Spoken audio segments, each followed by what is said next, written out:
I'm sure your previous instructor has covered on these pathophysiological and pathological aspects of it. So I'm going to confine myself to chemistry. However, I cannot do it. My nature is to give you a little bit on the pharmacology, then go over the chemistry of medication. So we used to teach HUD and GERD, but I think they are confining to tier 1 topics. So HUD is taken out. So GERD is the one we are going to talk about, the medication for GERD. After the lecture, you should be able to explain the appropriate target sites for the action of antacids, H2RAs, and PPIs. Then you should also be explaining the benefits of chemical modifications. That's where the chemistry comes in. What chemical modifications lead to what's the benefit, what is the advantage or disadvantage, adverse effects, etc. on these H2RAs and PPIs. I also added a couple of slides on the metocresol and sucralfate, chemistry of those two. Then you have list the adverse effects of these drugs, which we covered last time, when used alone or in combination with other drugs. I had a case study which I believe many of you looked at it, and I saw the submissions in the email. So if you haven't looked at it, we can come back and answer these questions after my lecture. Okay? This is a typical GERD. I think everyone in some part of their life has experienced these symptoms after a heavy meal in the dinner, for example, a spicy meal. People feel belching, and we all say acid reflux. That is the typical case of GERD. And how can we contain it? We can, easy remedy is antacid, Tums, or any Malat or any antacid you put in, then it will give you relief, but it's only temporary. Then if the condition keeps on coming and it's on a regular basis you need the medication, then you go, of course, see a doctor. There are H2RAs over the counter you can buy. Famotidine is available. So you can have it, it's Pepsid. You can have without prescription. Sometimes the disadvantage is as you take it longer and longer, some people develop tolerance. So it doesn't work. Or if it doesn't work for the dose it used to give you before relief, you have to up it. Maybe dose increase is needed. So that's the tolerance. People develop tolerance on these H2RAs.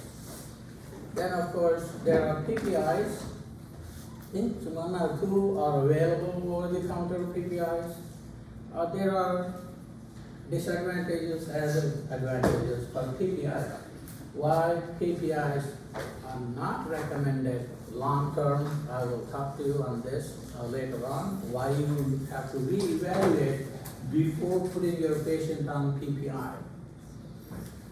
Gives relief, all right, but there is a disadvantage. Remember, recall your biochem. There are reversible inhibitors, there are irreversible inhibitors. So the PPIs are irreversible inhibitors, whereas H2RAs are reversible inhibitors. So we'll look into that, what makes them act like that. Then the person is otherwise healthy. You can build the case. What I normally do for your P3, I'll build this case adding more medications, more conditions into this case. See, this is a typical you say somewhere he is otherwise normal, I would put the person is taking metformin, diabetic, or the person is also taking anti-cholesterol medications. Would there be, or the person came down with something called taking antibiotic, especially antibiotic containing the cyclosporine class of antibiotic. What would you do?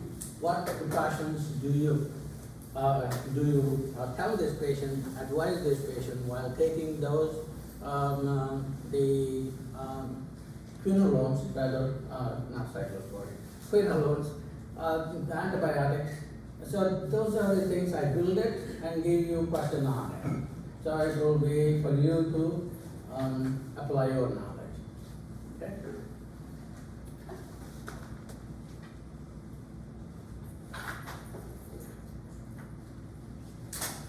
These are the 4 or 5 areas I'm going to cover. First, give you an overview of the target sites, where this drug acts, which one acts where. Then we will talk about the chemistry of antacids, just like in here, chemistry is what are the divalent cations. Most of the antacids contain 1 or 2 metal ions, divalent ions or monovalent ions. Then we will talk about the H2RA antagonists, H2RA, proton pump inhibitors, and mucosal protective agents. This contain misoprostol and the sucralfate.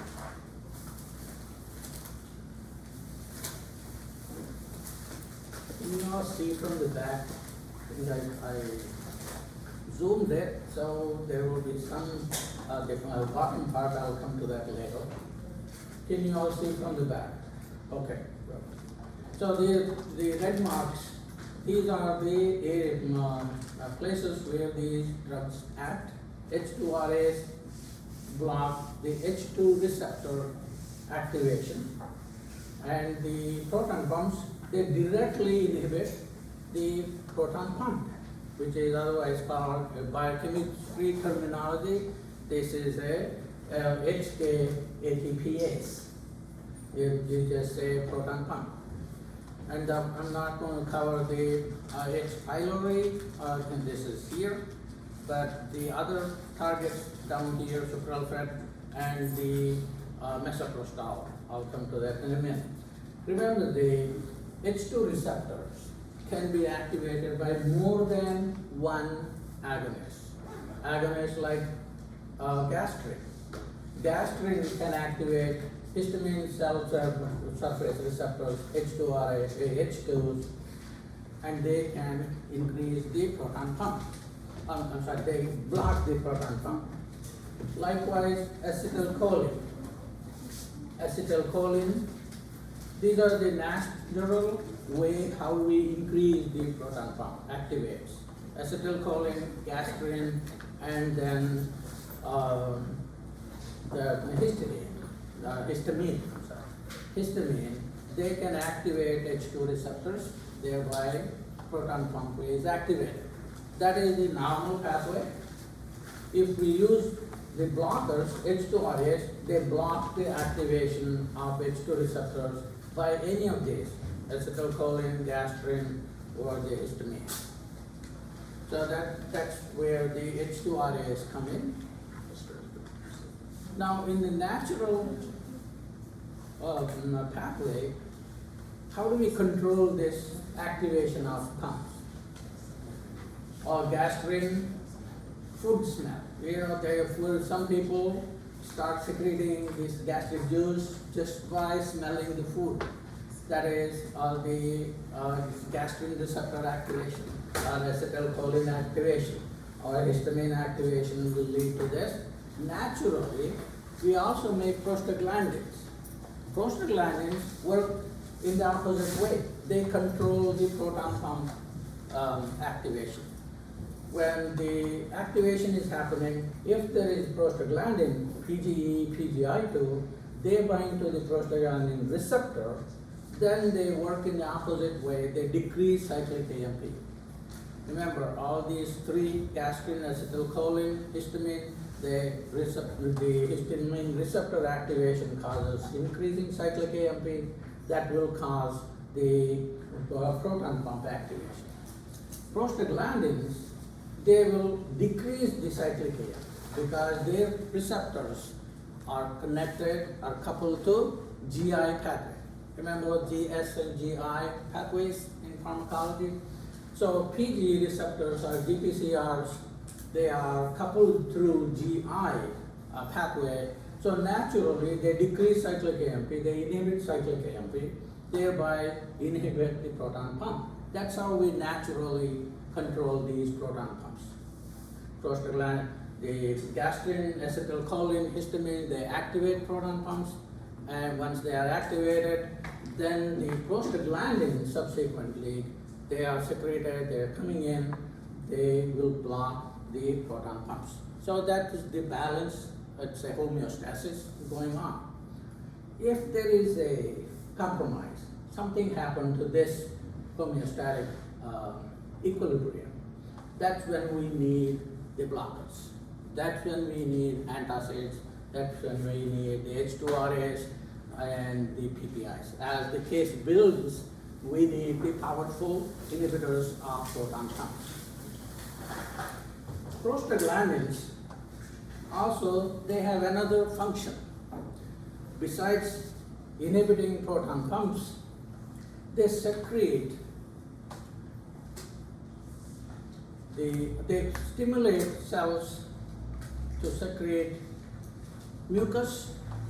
That mucus can protect the layer of the epithelial cells which are facing the lumen of the gut.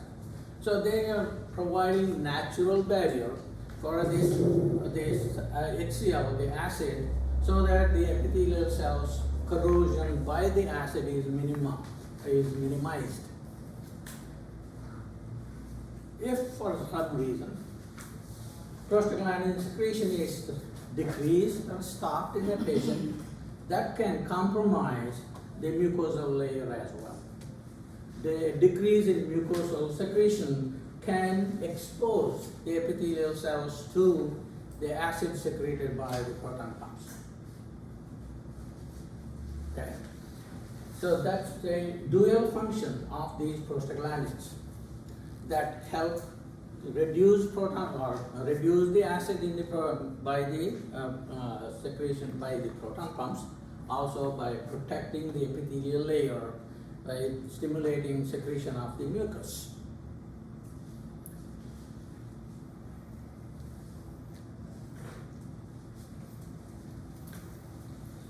Any question on the natural the pharmacology or physiological homeostasis for the acid secretion? Remember, if you put a patient for extended period, the prednisone. What prednisone, like steroid hormones. What steroid hormones do, they will block the secretion of the arachidonic acid from which these prostaglandins are produced. So extended period or extended treatment with the prednisone can compromise production of prostaglandins. That includes the PGA, PGI2. That will, what happens? Acid secretion will be uncontrolled because prostaglandin secretion is inhibited by the prednisone. It is at the top level. Release of arachidonic acid is compromised, and thereby prostaglandin synthesis is compromised as well. And that can create proton pumps going uncontrolled, increasing acidity. Also the mucus production is lessened, therefore the epithelial cells are exposed to the acid secretion. So that's how drugs like prednisone can affect or can increase the acid secretion by the in the stomach, and also deteriorate the epithelial cells because they won't get the mucus protection which is otherwise produced by the prostaglandins.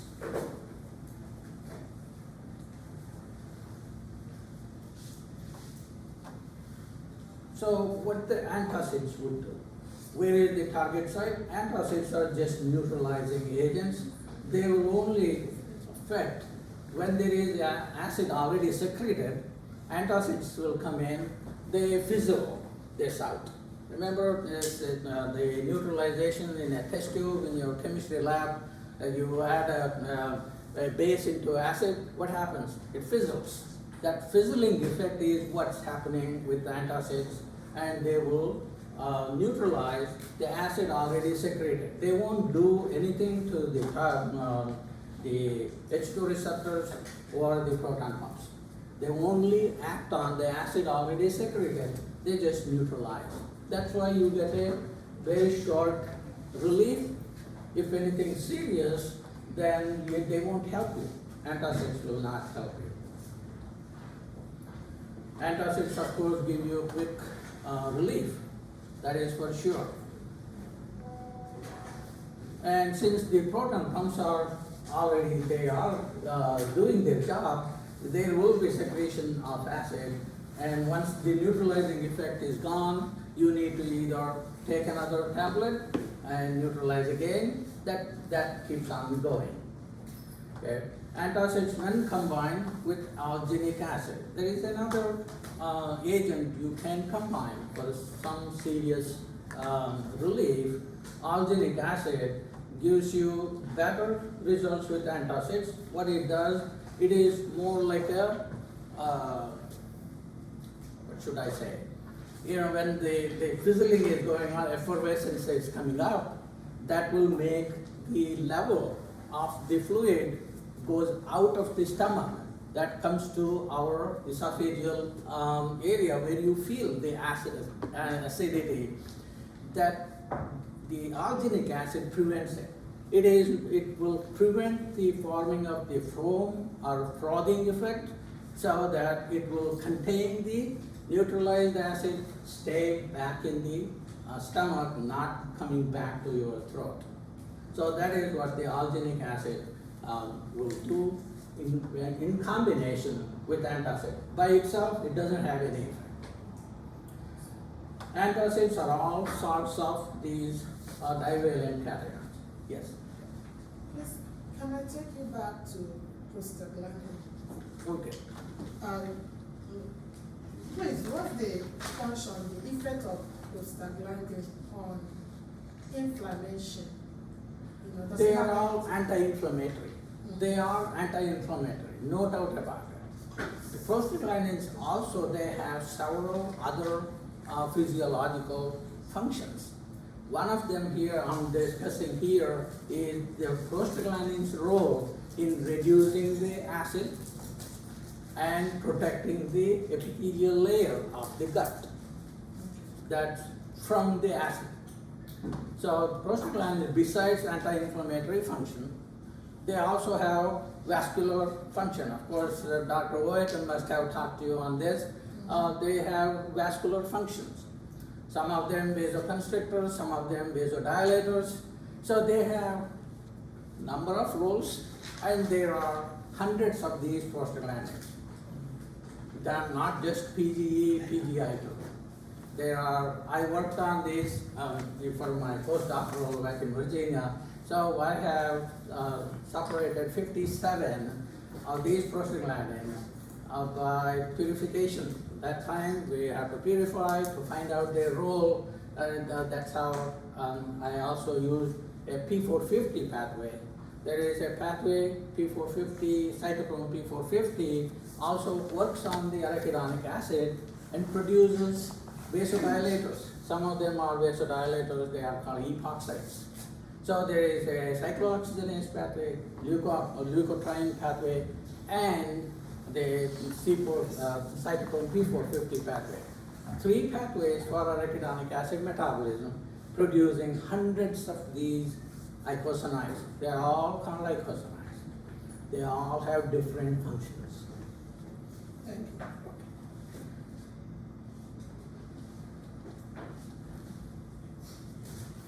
So if you treat with a non-specific drug like prednisone, all these prostaglandin production are all inhibited. Remember that. They'll all be inhibited. So that is why keeping the patient for longer time period with these steroid hormones is detrimental. They lose their the physiological functions.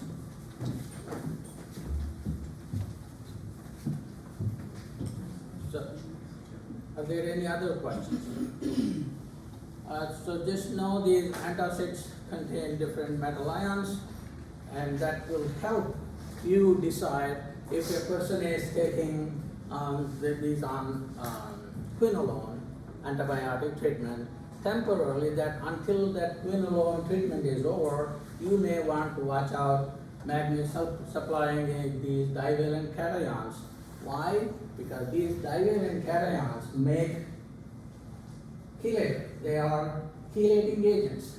What they do, they react with the antibiotic, they chelate it so that the antibiotic would not get into the system, so the antibiotic's function is compromised. So you may, that's what an important thing here is to drug-drug interaction here in the antacids. Certain divalent cations are detrimental for the patient who is on antibiotics. Some of them contain both aluminum and magnesium, such as Mylanta, Gelusil, etc. Of course, Tums, calcium. That Tums is more of a I would say, there is no side effect, adverse effects with the Tums, except person may run into hypercalcemia. But we need calcium a lot of even the old people, young people, everyone needs calcium. Therefore, Tums is okay to take for a longer time period, except this hypercalcemia condition. But if you can take aluminum, magnesium containing, both of them are at higher doses, they cause diarrhea, etc., side effects.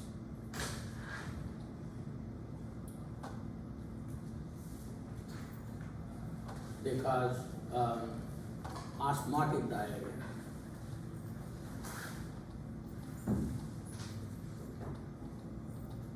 Small amounts of aluminum magnesium absorb systemically and accumulate in patients with renal insufficiency.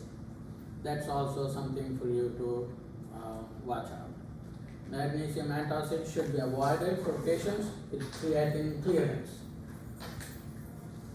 That's another side effect which you may want to advise your patients.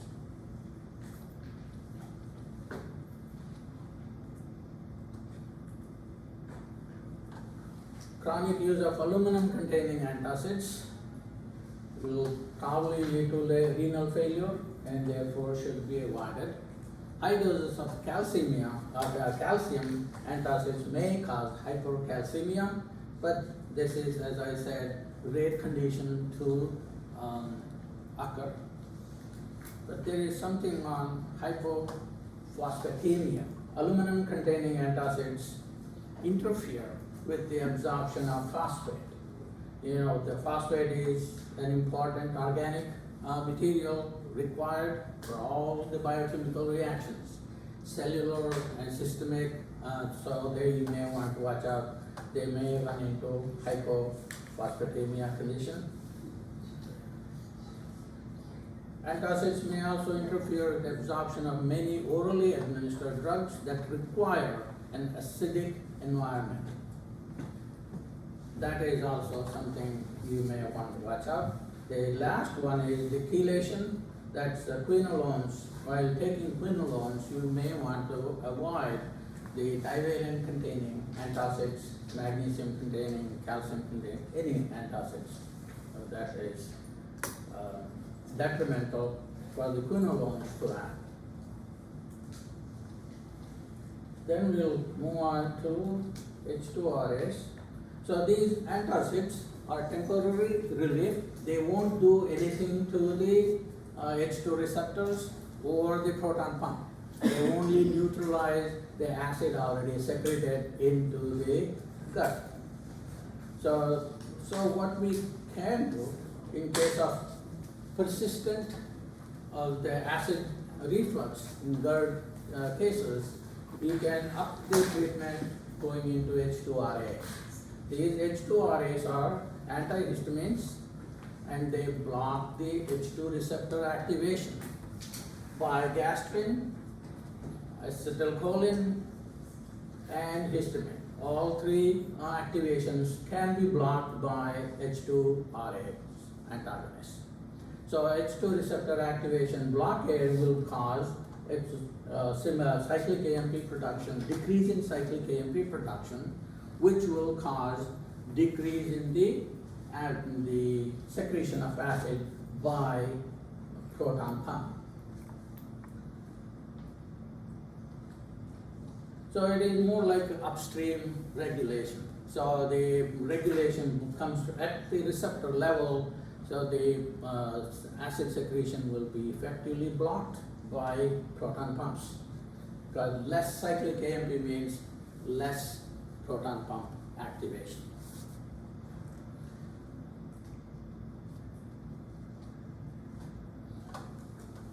PPIs, on the other hand, they block the proton pumps.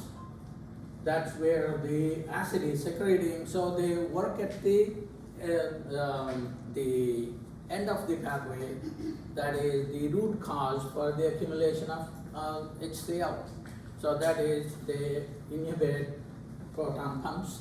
It's called hydrogen potassium ATPase. It is similar to sodium potassium ATPase. Remember, sodium potassium ATPase, they act like transporters of sodium. They play a role in the central nervous system. Likewise, these proton pumps also play a role in the gut. That's where the hydrogens are hydrogen ions. Protons are released into the gut. How are they released? They are released as hydronium ions, H3Os. Yet the H plus cannot come out of the membrane. H3O, water molecule plus an H plus will give you H3O. That is what the acid is. Then proton, in exchange for protons, potassium is moved into the epithelial cells. So they are antiporters. Remember those symporter, antiporters in your biochem. So the protons will come out of the cell in exchange for a potassium. So one proton to one potassium. That is the stoichiometry. So if you inhibit the proton pump, it also inhibits the potassium going into the cells.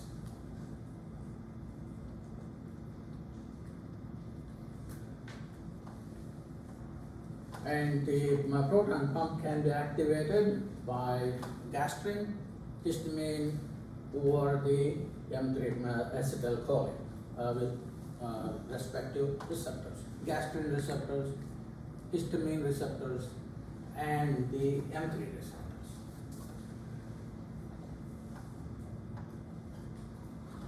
All the H2RAs, they inhibit the H2 receptors. As I mentioned earlier, this pump can also be inhibited naturally. You may want to add naturally by agonists like prostaglandins, which belong to GPCR. The prostaglandins activate the GPCR, their specific GPCRs, which are coupled to GI protein, which will inhibit cyclic AMP production. So the pathway is opposite to H2 receptor activation. Okay? That's the natural way how we control acid secretion in our stomach, as I mentioned earlier. Now, what are the H2 receptor antagonists? You already know the names. I'm going to talk about the first generation. It stopped, like cimetidine and duriamide. They are the first generation, and cimetidine was a little bit modified, and then because of the cimetidine had some side effects, serious side effects, the second generation H2RAs came in, and they are the ranitidine, famotidine, and nizatidine. These drugs inhibit histamine, gastrin, and acetylcholine-stimulated acid secretion from the parietal cells. Just here you are testing your background, your biochem knowledge. Histamine is derived from which amino acid? Histidine. It's all simple. Remember, histidine is the amino acid from which histamine is made. By what? By what enzyme? What was the histidine is losing what? What functional group? To become histamine. Chemistry. Decarboxylases. What they do, decarboxylases remove the carboxyl group from the histidine. Then after losing the carboxylic group, histidine becomes histamine. Remember, it has an alpha amino group too. So there is an alpha carboxyl group, alpha amino group, that is histidine, and after losing carboxylic group, it will have an amino group, so it becomes histamine. Okay? In histidine, if you remember the structure of histidine, here is the imidazole ring. Imidazole ring is the core of the histidine amino acid. Of course, it loses the carboxylic acid and it becomes histamine, and the side chain has been added, so there is the modifications done. So any modifications at regions like R or the intact imidazole is important for the histamine to act on the receptor, H2 receptor. Of course, there is some, it will be acting on H1 histamine receptor. There are 3 receptors, right? Histamine receptors, H1, H2, H3. So H1 is more central effect. H2 is in the acid secretion business. Likewise, H3 also is in central doing something else. Now, for a H2 receptor specific effect, the histamine's imidazole ring is so important. So you can modify the side chains of the ring structure. So if you in the R here, say buriamide is the parent compound. Cimetidine, what they did, they modified, they added say amino group, methyl group into the R, and that will make it what? If you change C4 here, it will increase the selectivity. Therefore, cimetidine is more selective than buriamide because there is a methyl group in the R position, and there is an S atom. If you add an S atom here, as in the case of cimetidine, that will make it potent. So potency, selectivity are increased in cimetidine because of the modifications at R and X with the methyl group and the sulfur group respectively. And they decrease the basicity by adding the cyanoguanidine group into the Y here. So attaching the cyanoguanidine, it made the compound decrease its basicity. Okay? So those are the modifications led to the production of second generation H2RAs such as ranitidine, nizatidine, and in case of famotidine, it is more modifications. They replace the imidazole ring with the heteroatomic ring structures. So then they thought, we don't need the imidazole ring, we can play with it, replace it with heteroatom ring like oxygen containing ring, here in case of ranitidine, a sulfur nitrogen containing ring, a nizatidine, and I think there is the famotidine has altogether a bigger structure replacing the imidazole ring. So that made the second generation drugs less side effects. They target more specifically to the H2 receptors, and they won't do anything to our H1, and so you don't feel drowsiness or anything because the brain H1 receptors are not affected by these. And potency wise, famotidine is more potent than any of these three. Famotidine is the most potent, and ranitidine is the least potent. Oral absorption in this small intestine is a little bit, there is some absorption in the small intestine, but the bioavailability of famotidine, ranitidine is only 40 to 60%. The rest of the drug goes into first pass, they are degraded in the liver more rapidly. Therefore, you need to take them more frequently. And all these H2RAs are competitive inhibitors of H2 receptors. Remember, in your biochemistry, competitive, non-competitive, uncompetitive categories we talked about. There's that fits these the H2RAs fit into competitive inhibitors. That means when the concentration of the inhibitor is high, it works. As soon as its concentration goes down, they lose the histamine, the natural agonist will take over. They start secreting, activating the proton pumps. So you have to keep on replenishing the H2RAs frequently so that you can keep the acid secretion in check.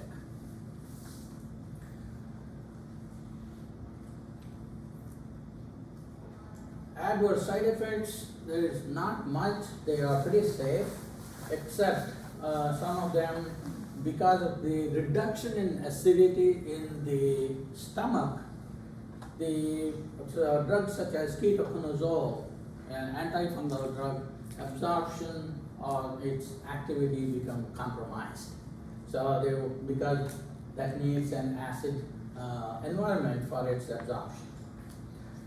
Cimetidine is also known to inhibit several hepatic cytochrome P450s. That is the major drawback for cimetidine. That's why cimetidine, I don't know whether they prescribe or not these days. It is all the other second generation famotidine, ranitidine, nizatidine are the preferred H2RAs.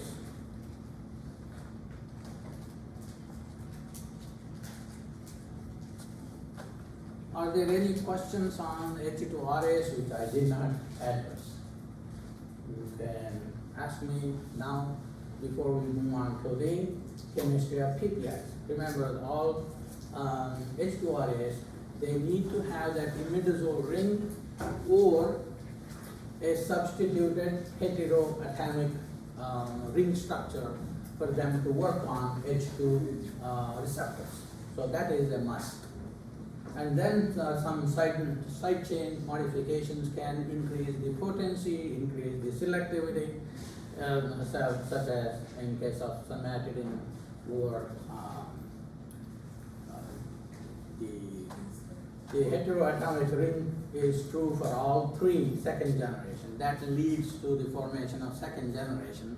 They don't have the imidazole ring, but they have different heteroatomic ring structure. PPIs. The PPIs, as I mentioned earlier, unlike H2RAs, PPIs are irreversible inhibitors. Once they bind to the proton pump is gone. It becomes non-functional for its life. So a new proton pump needs to be synthesized. Remember the molecular biology you studied, there should be a signal which activates the gene for the production of proton pump RNA, mRNA. Then it needs to go to the protein synthesis. A protein synthesis will make the new proton pump. Then it will be translocated to its destination, which is the epithelial parietal cells, the stomach.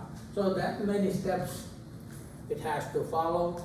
So the new proton pump has to be put in place for the parietal cells to secrete any new acid. Okay? So that's how much effective these PPIs are. That's why normally your therapeutics, probably you know better than me, take the medicated PPIs early in the morning because they are also prodrugs. They are not readily active drugs. When they come in as inactive drug molecules. They need to be activated by the acid, very acid which they are going to inhibit the secretion. So they need initial acidic medium. So the best time is to take them in the early morning when we have empty stomach, but much more acid is secreted and the pH of the stomach acid at that level is so low. So that lowest pH, that means high acidity environment, will make these proton pumps activated. I'll show you what the activation step is. When they become activated, then they will bind to the proton pump. Then they will decrease or inhibit the production or release of gastric acids.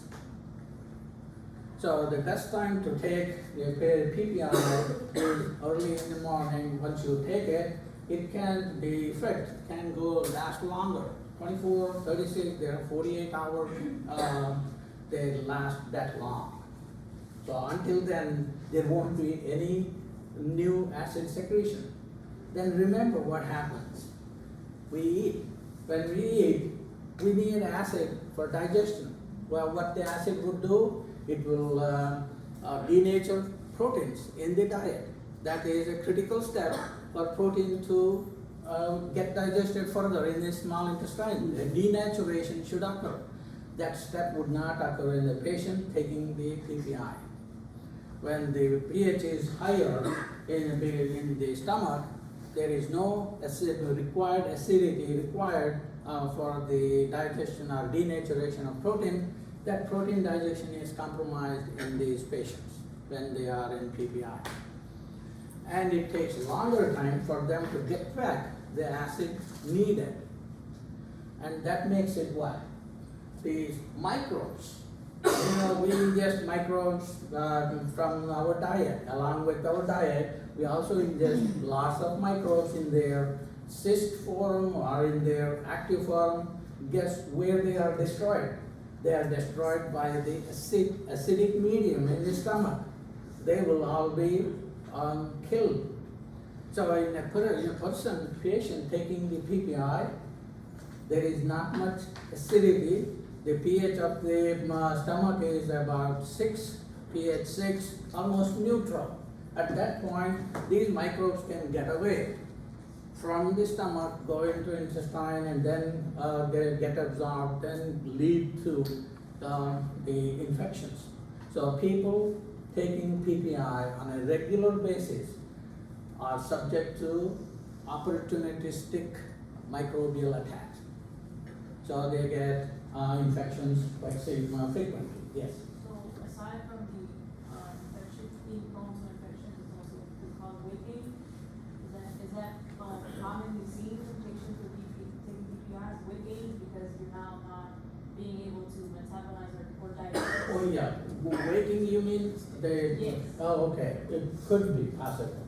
But the digestion is compromised, especially protein digestion is compromised in these patients, and they are subject to infection because of the microbes surviving in that neutral medium, so it is needed.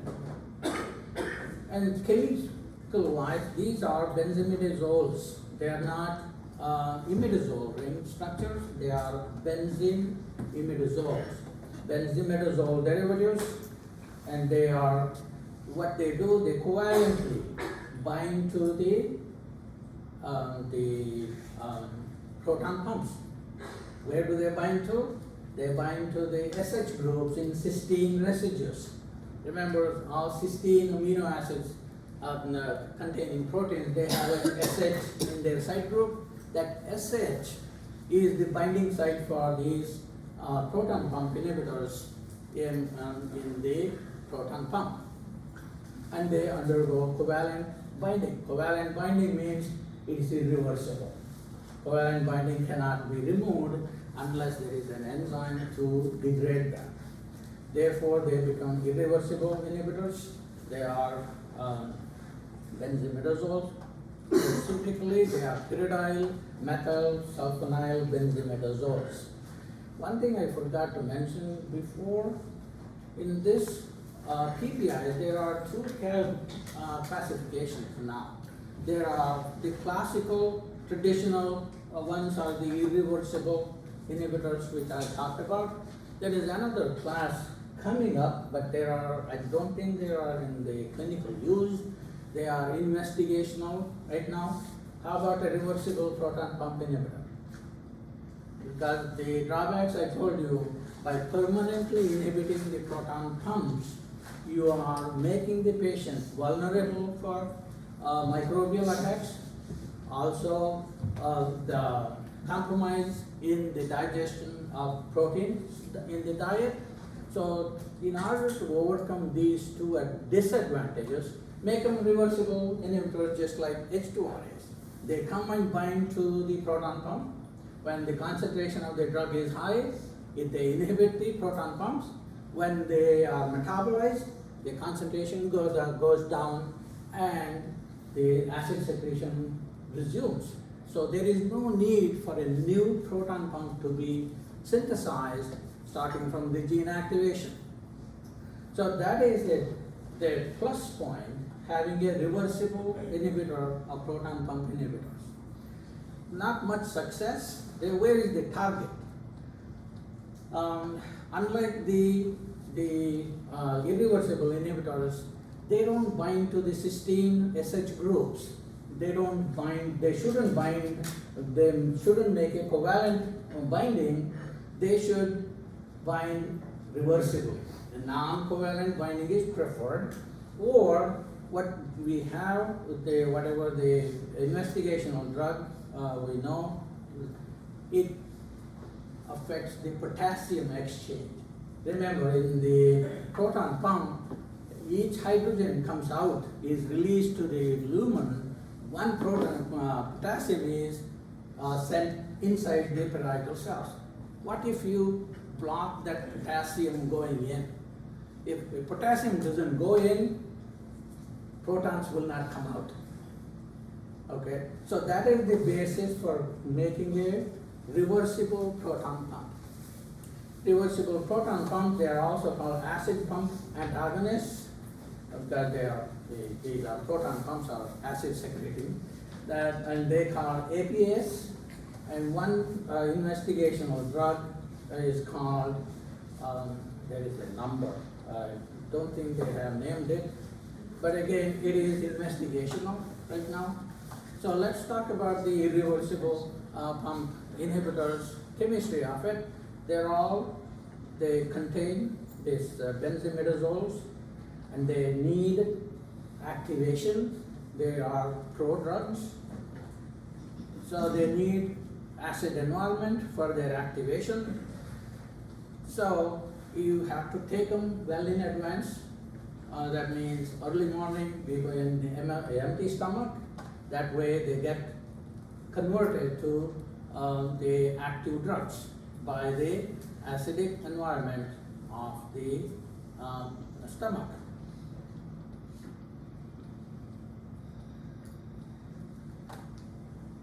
So they have, again, they are unique compared to the imidazoles or H2RAs. their name ends with zoles. Omeprazole, esomeprazole, tenantoprazole, lansoprazole, rabeprazole, and pantoprazole. And they are all because of the substitutions in these X, R1, R2, R3, R4 places. One unique thing is about here, these compounds have an S atom, which is chiral. Only one kind, the S minus, that means remember the plus sign minus signs in the chiral compounds, they are the S minus, which is the esomeprazole. This is the S enantiomer of omeprazole. Omeprazole, when they ran out of the patent, these the manufacturers, they came up with the idea. They knew the structure. It has the racemic forum, both plus and negative are there. The negative is the active compound. What they did, when they ran out of the patent, to retain the patent, they purified this, removed the R component from the S component. The S component became esomeprazole, so they could retain the patent for further on. So that's why the Nexium is also called a mirror drug. For a lay person's perspective, we call it Nexium is a mirror drug of omeprazole. So that's how the Nexium was released as a brand new drug, more effective than omeprazole because they removed the inactive component, and so milligrams together, low milligram levels, it gave the effect as a PPI. Remember, you already knew the chiral centers are always carbon. Some of you may know there are other nitrogen, sulfur. They also can cause chirality. They can make these enantiomers. So one of the examples of S chiral forms is the proton pump inhibitors, omeprazole and esomeprazole.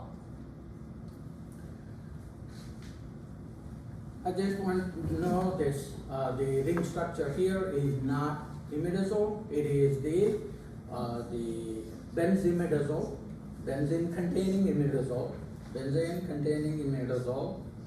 Then what is the activation step required? What happens here? That's in the next slide. And the mechanism, it doesn't matter what the activation route is, whether the proton pump is activated by histamine or gastrin or acetylcholine, it will be inhibited no matter what the activation route is, but the proton pump is inhibited by this PPI by direct covalent modifications. These are sulfoxides, and they have a chiral sulfur. The esomeprazole, I have it here. This is an enantiomer of omeprazole, and this is what the activation step is needed. The ionization of benzimidazole PPIs depends on the acidity in the medium. So here is the imidazole ring. The nitrogen here, it will be NH forum, unionized at pHs like 0.89. So highly acidic medium will keep this as NH. The moment pH goes up, it's still at 3.96, it's still a pH, acidic pH. It has a weak base property. It will lose its proton. And that's the imidazole ring, and that is this activation step required for this. Here, the more protons will make this NH unionized form. As a base, it accepts a proton. As the pH increases, it becomes ionized, therefore it will not be active. So that's why highly pH medium is required for the compound to become unionized. As a base, it accepts a proton from the medium, and that is the activation step required for the PPIs. Going a little more further, how this ionization makes the compound active. The weakly basic benzimidazole PPIs are chemically converted by the acidic medium into sulfonamide. This is the sulfonamide structure, and there is a ring formation, and the protonated form is required for this sulfonamide ring formation. And that will, if that happens, the sulfur atom containing sulfonamide can bind covalently with the enzyme, SH group of the enzyme, the cysteine SH group of the enzyme, make a covalent bond formation. That way it will stay there covalently. Therefore this ionization is important. That will make the sulfonamide, which can bind to the cysteine sulfide groups of the enzyme.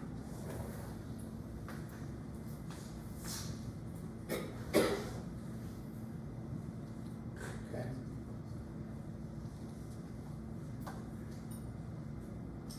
So the active form is the sulfonamide.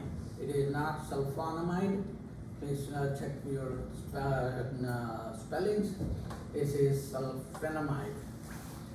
For the conversion, these prodrugs require an actively secreting proton pump. Then only they can act. And then the PPIs are superiors. They may have some. Dosage reduction is not required for renal insufficiency, but it is required for hepatic impairment. Patients with hepatic dysfunction require lower doses of the PPI. They may have some interactions with the cytochrome P450 metabolism of other drugs. And PPIs have been associated with increased risk of infections due to a less acidic medium environment, as I mentioned earlier. There is something else, the B12 absorption down the road when the PPI is on a chronic basis, the B12 absorption is compromised. And latest, recently, there is some connection, we don't know yet, that the patients taking PPIs, they have a tendency to develop dementia and depression as a central effect. Whether we don't know whether it is direct the consequence of these PPIs, or is it a coincidence? Still it is investigation. It's ongoing investigation. Then the competitive PPIs, they probably will help, but we still don't have a clinical drug which is available. These are investigational drugs. One of them is BY841, which, as I mentioned earlier, it interferes with the potassium transport into the parietal cell. It blocks the potassium transport, therefore acid secretion would not occur. They are together.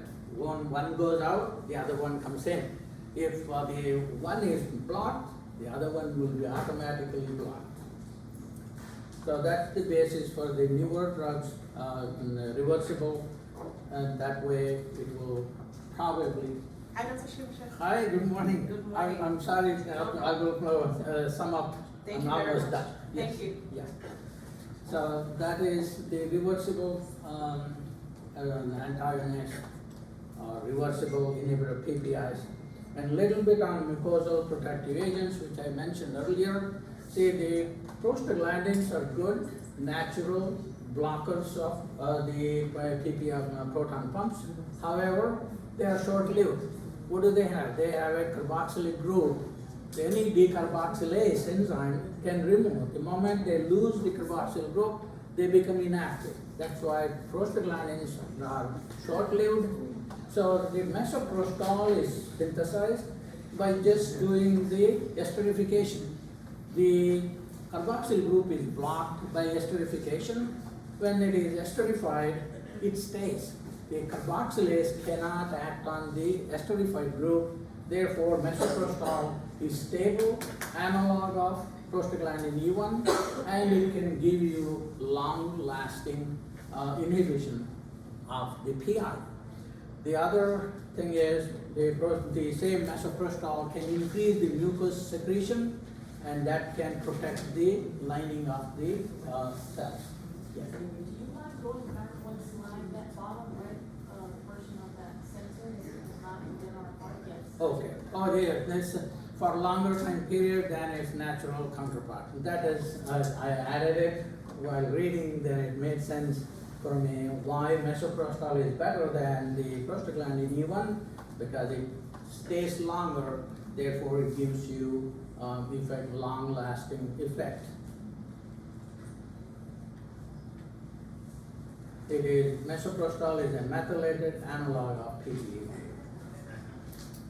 Okay, then sucralfate. I'll skip this. You already know. There is a synthetic mucus-like forming compound which is called sucralfate or carafate. It is a polysaccharide consisting of octasulfate group of sucrose with aluminum oxide has been added. So this synthetic mucus forming agent simulates the prostaglandin induced mucus, so it will protect the parietal cells from the act of the acid. So it is more helpful to treat the PUD, the peptic ulcer disease patients. So if there is an ulceration, you can try to treat with the sucralfate.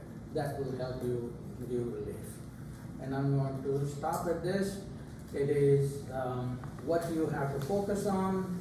I have here, go with the,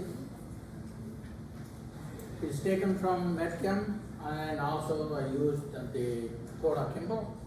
Then they put objective 1, 2, and 3. That is the areas to focus on. Major 2 and 3, depending upon how many questions I get. If I get, because it's integrated now, we don't get a lot of questions. If I get a few questions, then I will focus mainly on the chemistry part of it and the 2 and 3. I will not go into 1 because it is covered in somewhere else.